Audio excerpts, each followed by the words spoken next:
All right, guys, I'm here for our taping today, and I'm looking at my watch. I'm on time. I don't know where Steve is. I can't. Wendy, Steve, over here. Are you in a bush? Yes. Why are you Wendy, in a bush? Be careful. Do you know the topic today? Well, yeah. It's lions. So? Do you know what lions eat? Yes. They eat meat. Yes, but But you're on the outside of the bush. the keepers have it under control. Are you sure? Yes, Steve, I promise. It's safe? Yes. The keepers would never have us harmed. Okay. All right, guys, so I'm going to trust Wendy on this.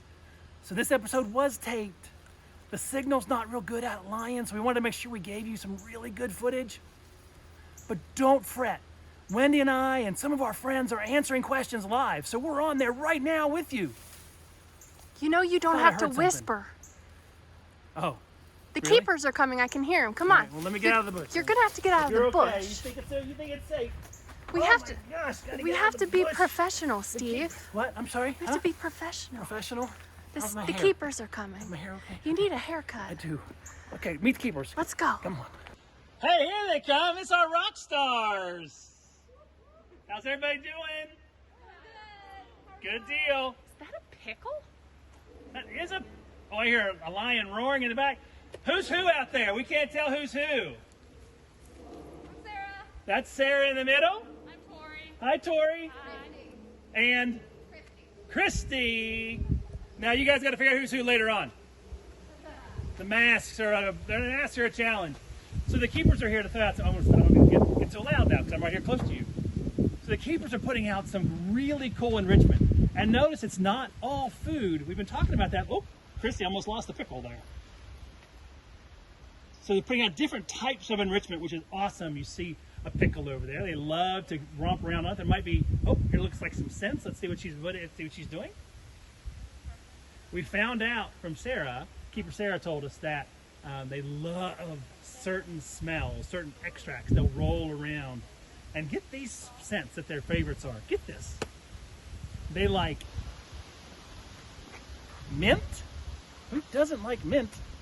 And coffee. I'm not a coffee fan, but they like those two extracts. Working together as a team, you see that they're spraying some. See, spritz, spritz, spritz, spritz, spritz. Putting some scents on those shavings over there. I don't know what's behind the pickle or what's in the big barrel back there. And think about it. Oh, you can smell the mint here. Holy cow. We can smell the mint up here. Good deal. Wind's blowing it up. Coffee and a cologne called Obsession. Mint. Sarah says mint, coffee, and obsession. How about that? A little shout out for those guys. So behind the barrel Yep.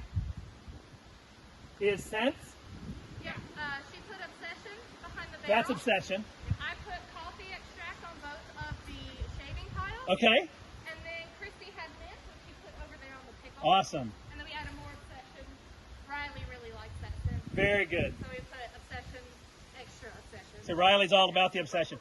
And is it just like a shavings, just a pile of dry shavings? Yep. Awesome. We'll sometimes do that in their building as an extra kind of, just something different that they don't get very often. Cool. They don't really get shavings out on habitat or straw. Sure. So we'll sometimes do extra piles of that. So it's a different kind of texture that they're not used to. If you didn't hear some of that, and Sarah's talking to us from maybe what's going on. So different substrates, different stuff they don't get to interact with all the time is what those shavings are all about. So to get them a little bit new, a little bit different surface, a little bit different something to kind of dig in and scratch on. And today, the scents and see if he's going to roll around in them. That's awesome. Well, we're excited to see what happens. Yep. Fingers crossed. I assume you guys are going off habitat? Yes. Yeah, okay. Good, that's safe. We want you to be safe. That's a really smart assumption, Steve. Great job, guys. Thank you so much. Bye. Bye. Call Radis when you're ready for boom. We'll do that. Thank you very much. Yay! So we could probably have the people at home watching tell us which scent they think is going to Do be they have most a preferred? popular. Do you guys remember which is which? I don't think. Let's see. Mint Mint, on the pickle. Green, mint. Green, mint, Pickle nice. Thank you green. very much for the assistance. Mint on the pickle. What's in the pine shavings? Well, the barrel was Obsession. The barrel's Obsession. And there's coffee in pine shavings, and there's some more Obsession in one of the other pine shavings. I think it's in the shavings, yep. Yeah. So, got a little experiment going on. Got a little scent experiment. If you didn't catch Corinne's experiment with dogs a while back on Adventures in Education, she did an experiment where she's had a shirt that she had worn and a shirt that her husband had worn, and wanted to see what scent would the dog prefer. And the dog went right for Corinne's scent.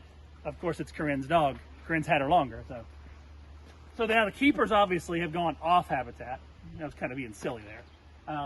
They're going to go off, put themselves in a secure situation, and let the lions out. Riley is the large male.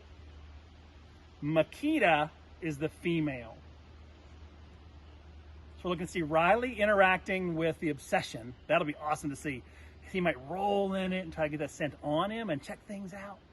And Makita is the female. And I'll tell you more about those guys when they come out. Oh, here comes Makita. Oh, and Riley's roaring. Can hear him. Oh. Hi, Riley. Are you kidding? How fun is that? Amazing. Oh, she's scent marking. She's scent marking. She's scent marking with urine. So the males and females both roar. A little play fun. She's like, hey, guess what's out here? How exciting. They're excited. Yeah.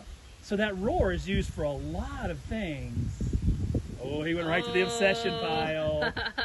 Makita goes over to Obsession. So Obsession seems to be a popular one right now. How exciting is it? How cool. Some of the things that we're able to do here.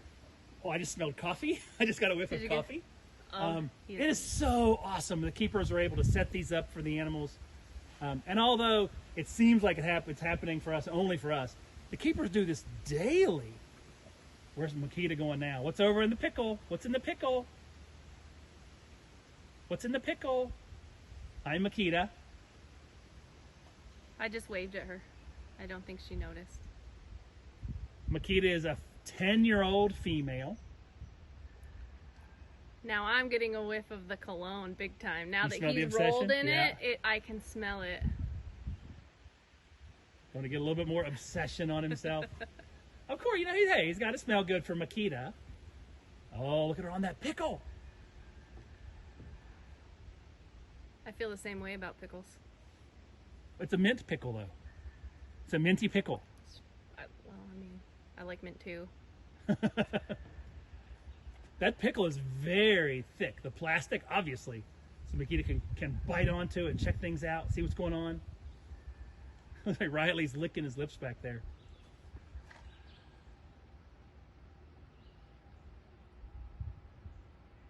Makita weighing in around 300 pounds, the female. I'm going to go over and see what Riley, she's like, hey, don't you remember the smells? Apparently the Obsession worked. Don't you? Well played, Wendy, well played. Riley, the large male who came out, boy, if you guys missed him roaring earlier, go back and watch it. Go back and watch it again. That was pretty impressive. But Riley's an old gentleman. Riley weighs in at about 400 pounds, 415 pounds, and is 21 years old. One of the oldest African lions under human care in any American Zoological Association zoo. That's pretty cool. And that's up there in lifespan too. Lifespan around maybe 13, 14 years, and he's pushing 15, or he's pushing 21. Makita is 10. Remember, we tell you guys that the keepers sometimes tell us stories about the animals. Sarah mentioned to us that Riley is kind of like a grumpy old man. You know, he's just what he is as a lion. Here comes Makita down the hill, and Makita is intense. He said she's a good trainer, a good learner, and always focused on what's going on. She does investigate enrichment. She's checking things out, and she's an intense female lion. Notice that tail tipped in black. A diagnostic characteristic for the keep for them. Riley's standing up in the back too. What a beautiful sight.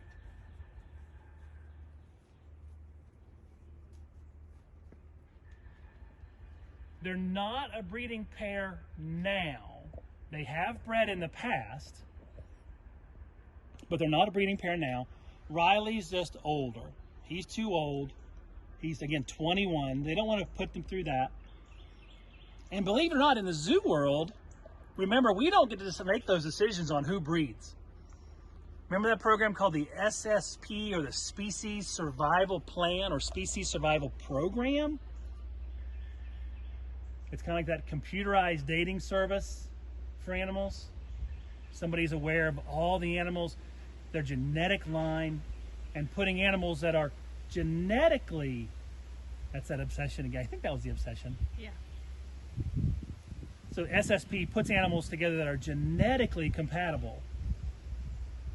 So these two were at one point. They did have a litter of cubs, a litter of kittens.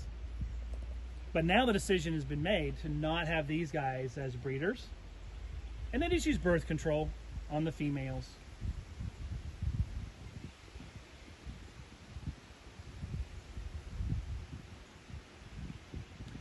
If you think about it, if you bred animals willy-nilly, if you just said go and breed, pretty soon you're going to run out of space for them, huh? That's the coffee. Let's just collapse in coffee. How many of you guys would like to just collapse into some coffee?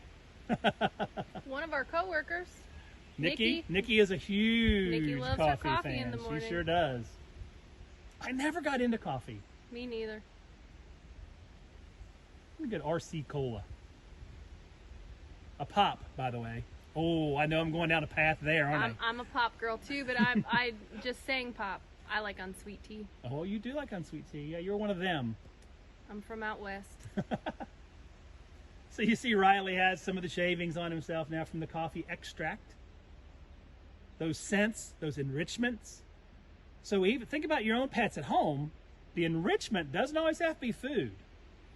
The activity you want your animal to do doesn't have to be around food all the time. This is just smells. This is just scents. I think Riley is giving that a big paws up. I don't know that he has thumbs per se. African lions. You've heard about the prides in the lion world. They have that pride lifestyle where it's a dominant male, several females, and the offspring of that family group. A lot of times the females are related. The females do a lot of the hunting in the pride. Do not think for a second males can't take care of themselves, however. There are solitary males out there. There's bachelor males that are looking for a pride. They can take care of themselves just fine. Aw. How many awes can we get? Give us some hearts, people. This is adorable. Really? Gotta love that. Lots of hearts, lots of loving. We'll come back to the pride. In the pride, correct. The females do a lot of the hunting. There's actually a dominant female, and she's typically the female who makes the first kill, makes the first run at the kill. After the animal is dead, though, and it's time to eat, there is a very strict pecking order in who gets to eat when. Who eats first? The males eat first. The dominant male in that pride eats first, followed by the females, and then the cubs. And then the cubs. Is Riley giving her a little massage there? A little bit, a little. Doing a little kneading on her shoulders there. Looks like a half-hearted attempt, though. They are doing pretty much their most dominant natural behavior, though. Right, exactly. And guys, you know that. Remember, we've talked about what we want the animals to do in their spaces. when we've talked about what we want the animals to do in their spaces, right? Because we're trying to provide them their home that they might be able to do some of the activities they'd be doing in the wild. So we try to provide those relative habitats, those relative activities they might be doing. It's hard with cats.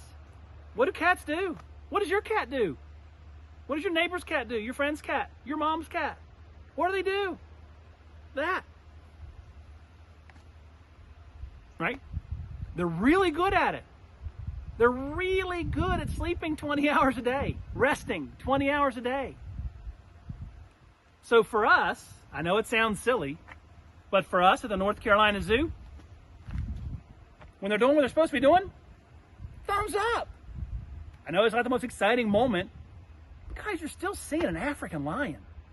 You're seeing a 415-pound animal. You're seeing an animal almost pushing 300 pounds. How cool is that?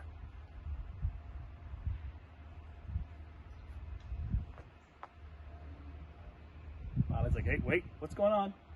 Where are you going? Again, Riley, the male, 21 years old, 414 pounds. Makita is the female, 10 years old. Almost 300 pounds. Those weights as of May 1st. Thank you very much, keepers. Remember, people answer your questions live. If you have any questions, shout them out. Even though this episode is taped, because we're not exactly sure what we're going to get from the lions. Although they've done pretty good today. We want to be able to show off some of the behaviors they're doing, be able to talk to you. And the signal out here isn't always the best. But you guys have asked for lions, so we wanted to share lions with you.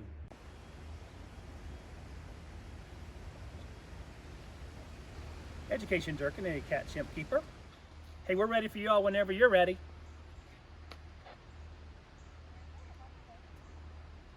Awesome, thanks, Durkin. Clear.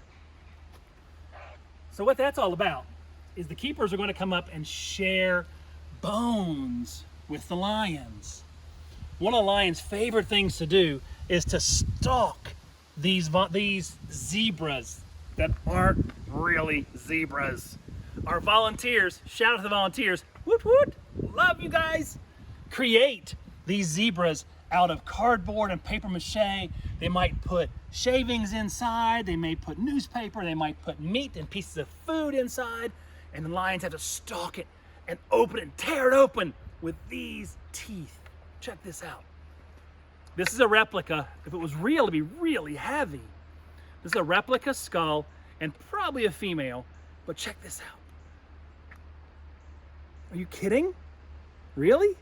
Is that what you want to be part of? No way. Those killing canine teeth in the front, and then there's those back carnassial molars. Carnassial teeth back here that are good cutting teeth. And they get right next to the bone and cut off as much meat as they can. Is that why when I see a cat chewing on something, they get it way back there and they... Yes, exactly. Almost get everything like they can scissors? off of it. Exactly like scissors. Great analogy, Wendy. A great analogy. That's what's going on. And when they attack their prey, they don't just go willy-nilly. That lead hunt, that lead female, a lot of times what she does is when she bites here. Or she bites here. Ooh. Here or here. If I'm the lead female and I bite here or here, knowing that that may not kill the prey, but what it might do is begin to suffocate them, so the prey item can't take in breaths, can't take in any more air. So if I can slow you down here or here, the rest of the pride can catch up with me, and then they can do the dirty work and finish it off. We have a very good friend. Come on up. Check this out. They're ready for you, and we're very ready for you. Thanks again so much. Oh, no problem. Hi, Uh-oh, beautiful. looky here. She knows They what's know gonna what's happen. up. So what do you have in there? I have beef knuckle bones. Beef knuckle bones. Yep, so they get these 3 times a week. Every other week they get beef femur bones, which that's Riley's favorite. Oh, nice. But Makita usually likes the bones. And it really depends on Riley's inclination on whether he wants one or not. Well, can we tell you what happened with the enrichment? Yes, please If tell we me. may. So I know you guys are. Oh, wait a second. So the first thing that Riley did was in the obsession. Oh. The very first thing Riley did was the obsession. Oh, buddy. Then they kind of got together for a little bit. Makita went over and knocked over the barrel. Yeah. Riley stayed in the obsession. And then Makita wasn't done. Makita went over and grabbed the pickle. They It was really so like much the fun. pickle. Yeah. It was so much fun. Yeah, if we give them these enrichment items in the building, oftentimes we will watch them carry them out onto habitat. No Like, kidding. no, these come with us. Their favorite toys is Yeah, their they favorite really items. Like it. Favorite enrichment items. All right, let's see your arm. You ready for your bones? Whoa! Too far. Riley? Oh, Uh. she's catching that one. She's very smart. She loves to see which one is the biggest. Oh, really? Yes, and so I was hoping she'd go for that one down the hill, Yeah. and then Riley would get this one, but like, I mean, he has 100 pounds on her, so Right. if he really wanted it, he could take it. He could from take her. it, right? But So you were saying you sent us some wonderful notes on them. So Makita is a little more intense. She really kind Yes. of gets it, and she's really focused. yeah, she gets it's almost like she has blinders on. Wow. Where she'll just kind of zone in on us, and some days it's on us, the keepers. Yeah. And she's like, I'm going to try to get to you today. And I'm like, no, please don't. No, don't do that. I don't want you to be. I don't want to be gotten today. Yeah, exactly. And then other days she's fine, a little bit more mellow. Kind of depends, Yeah. on her. Oh, that's a good one. Right. A little more laid back. A little bit more. Like he's A little 21 bit or more. older. Yes, He's he's like, 21. "Whatevs." He's kind of seen and done it all. I'm not into it right now. Yeah, I mean, people talk about like what. She's got them both now. Yeah, she's rotten.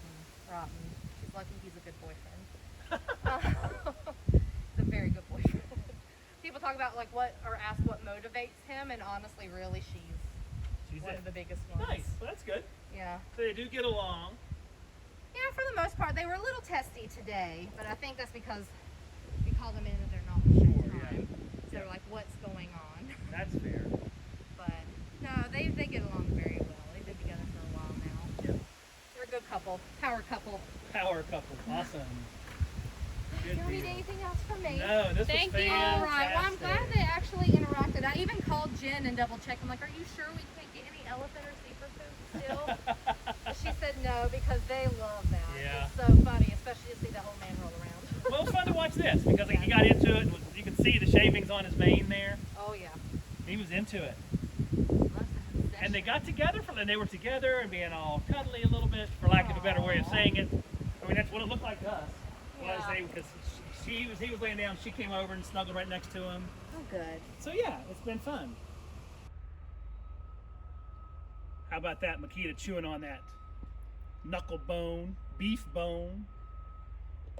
They are carnivores.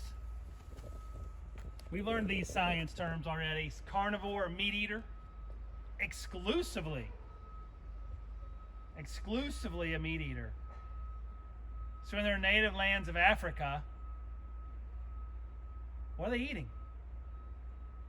Please tell me meat. Yeah, they're eating pretty much whatever they can catch over there. A lot of antelope, impala, some of the gazelle species, zebras. In that pride hunting, in that style of hunting where you're working together, you can attack those larger prey items. That's one of the huge benefits of living in a pride. You can take on larger prey items. But what's the drawback? If you can take down larger prey items, what's the drawback of living in? Why don't all the cats do it? Yeah, you got to get a lot more food, don't you? Everybody's got to eat. So if you're living in that pride, everyone's got to eat. So you've got to feed everybody in the group. So it means you have to hunt more often. You've got to be successful more, but you've got to take many, many more items to try to be able to feed the entire pride, the large male, 3 or 4 females, and all the cubs. Oh, I mentioned earlier that the males can survive just fine on their own. And a lot of times when they're together, they're hanging out. But there's times when one male is going to kind of take over another pride, or they come together for a fight. That big, thick mane is really important for so many reasons. And one is for protection. The mane goes all the way around the head. So it's able to protect the vulnerable throat area, that vulnerable neck area during a fight.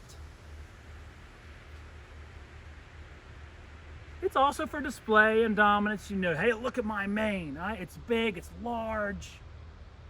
I'm a healthy male lion. Females don't have that mane. They're not getting in those kind of fights. Other animals aren't going after their throat, which is what you'd have in a male lion if they were fighting over females, over territory. Once they establish those territories, and we've heard that word before, those home ranges, and for lions, it might be 100 square miles. 100 square miles. Good golly. It's huge.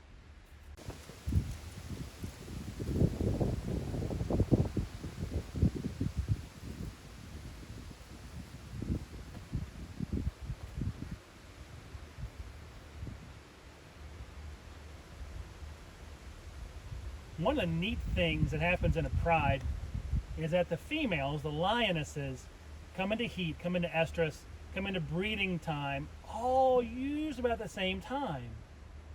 And there's a reason for that. If the females are all coming into heat and all getting ready to become pregnant at the same time, then all the cubs are born at the same time. Now all the animals can care for the cubs at the same time. You don't have to do that throughout the year. It's kind of a neat little benefit. The status of these guys is kind of interesting. There's not tons of lions out there now, but as an apex predator, as one of those top predators, usually the numbers of those guys aren't very high to begin with. So their status in the wild is vulnerable to becoming an endangered species. So they're not quite there yet, but the numbers are declining. Kind of a bummer. The numbers are going down. That kind of leads us to one of our conservation stories here at the zoo. Lions are involved in a couple different ways. One thing that's going on right now, it's really kind of neat. You've heard us talking about SMART before, that spatial monitoring and reporting tool that was developed by staff at the zoo. And through that SMART software, that's what it is, a software program that's put into computers, in those rugged handheld computers. I have one over here, let me show it to you.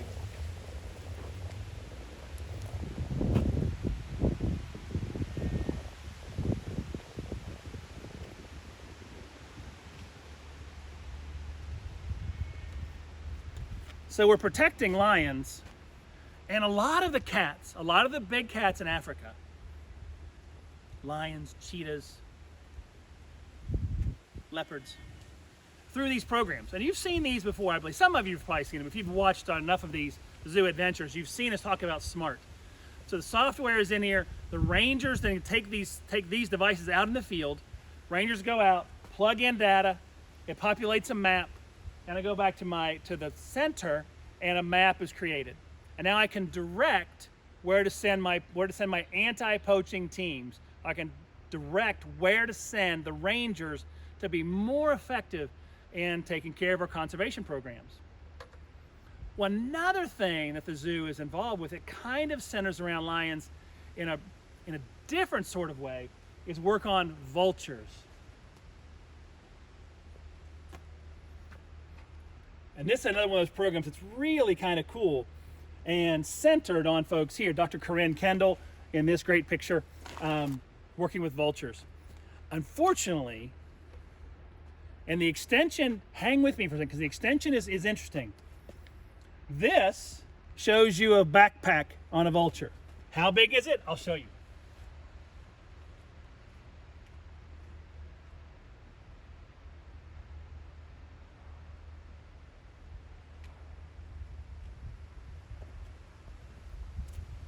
This is the backpack. That's the backpack. looks like a little tank. So that's the backpack for the vultures. And this is tracking vultures. There's a tremendous decline of these animals in Africa. A tremendous decline of vultures. And their role is vital. Their role is vital. So we're trying to track them. So this little creation, put in my pocket, is put on the back of these guys.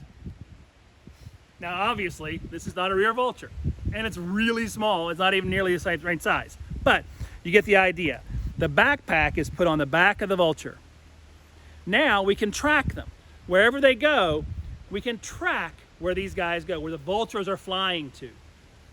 And we're doing that to get an idea of the populations. Where are they? And where are they going as well? Unfortunately, and I think it's really sad, is that they're being poisoned. But really not on purpose a lot of times. Remember the lions? The lions are carnivores. Most of the times they're taking antelope. They're taking gazelles and impala and zebra. But once in a while they'll take a farmer's cow. Yeah, kind of a bummer. I get it. He's doing what lions do. Still, he's taking a farmer's cow. He's taking a livelihood. He's taking that cow, and now the farmer can't provide for his family. So what they'll do a lot of times is that the farmers will buy poisons, and they'll put poison on the carcass, trying to kill the lion. Works sometimes. But who else is eating that carcass? Who else is eating the carcass? Come check this sign out.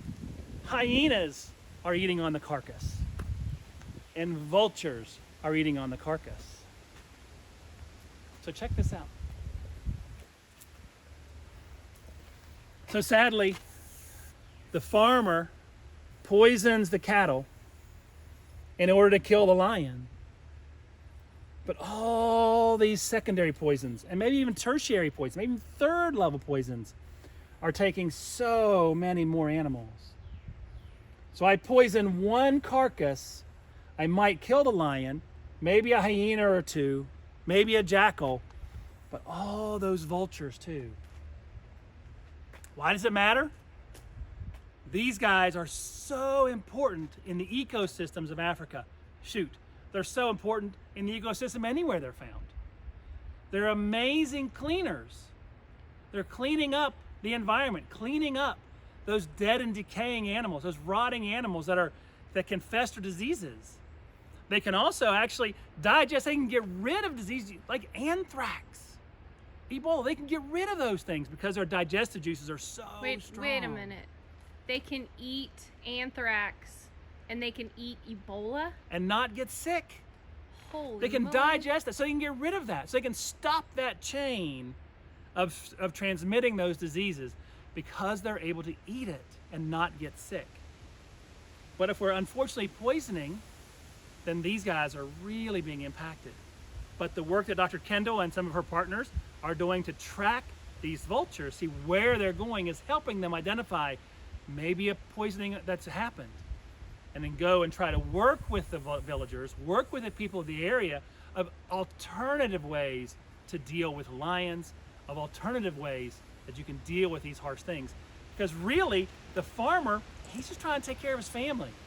But if we can stop the people that are selling those pesticides, that's usually what it is, if we can get to those people and stop them from selling the poisons, we have a good chance of success. So it's a neat story, again, centered here at the North Carolina Zoo. A little bit different story. We have the vulture story, kind of tied to lions, the poisoning happening because of the lions' kills, but a neat connection putting the lions together with the vultures. I think that's exciting. I think it's kind of cool. So keep those questions coming. We're here to answer those questions on the lions. You met Riley and Makita earlier. You met Vulture. You learned about how lions survive in the wild. We saw some really cool keepers providing some awesome enrichment.